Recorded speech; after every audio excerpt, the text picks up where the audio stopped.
In order to create our nose cone, we're going to use a piece of manila folder. That limits us in the size that we can actually make this nose cone. If you want to make a larger nose cone, we can find larger paper somewhere around. If you're at home and you don't have manila folder, we can still use paper or something similar to that, like newspaper, construction paper, or even the cardboard from a cereal box. We're going to use a compass or something that we have called Dremel points, and we'll end up using a pair of scissors to cut it out in the end. So what we want to do is set your compass or Dremel points, depending on what you have, to the distance for our height of the nose cone. And we'll say our approximate height. If you don't have these tools at home, you can make your own version of this with 2 pencils and a stick. We can literally tape a pencil on this side, tape a pencil out the distance that you want on the stick, and then we create our Dremel points. So I have this set up for the approximate height that I'm looking for my nose cone. So I'm actually going to have a relatively tall nose cone. I'm going to place my point on my manila folder here, really close to the edge of the paper. And then I'm going to make sure that that doesn't move. So I'm going to make sure there's a mark there in case I end up slipping. I can end up going back. And then I'm going to go ahead and draw my radius or my arc.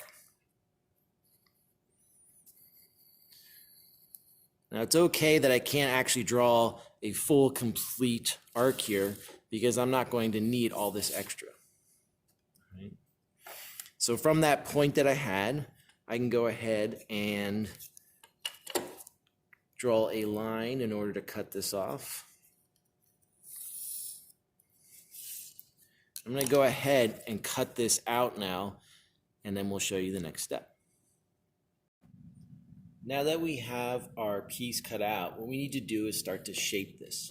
So I'm going to hold the point on the edge of a table here, and I'm going to start to, without creasing it, start to roll it over the edge of the table. And as I do that, what's going to end up starting to happen here is you're going to get a curl out of this paper. We're starting to form our nose cone here. So I can go ahead and do that, repeat that process a number of times. The more that I do that, the more nose cone shape we're going to get out of this. Okay? So you can start to see that that's curling up. Now that our manila folder is folded and curled here, what we're going to end up doing is overlapping it because it ends up being too big, too large. If I were to just keep this edge to edge here, you can see the bottom opening is way too big for our nose cone. So we're going to overlap the edges, trying to keep that a nice point there, keeping the bottom lined up here, and then you can see how it starts to tuck in on the inside here. And I'm just going to shrink the diameter,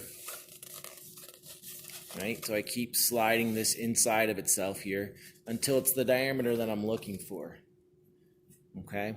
Once it's right what you're looking for, you can go ahead and put a piece of masking tape or filament tape right along this edge and do a really nice job to make sure it's nice and streamlined. So when you're taping on it, you want it to be nice and smooth.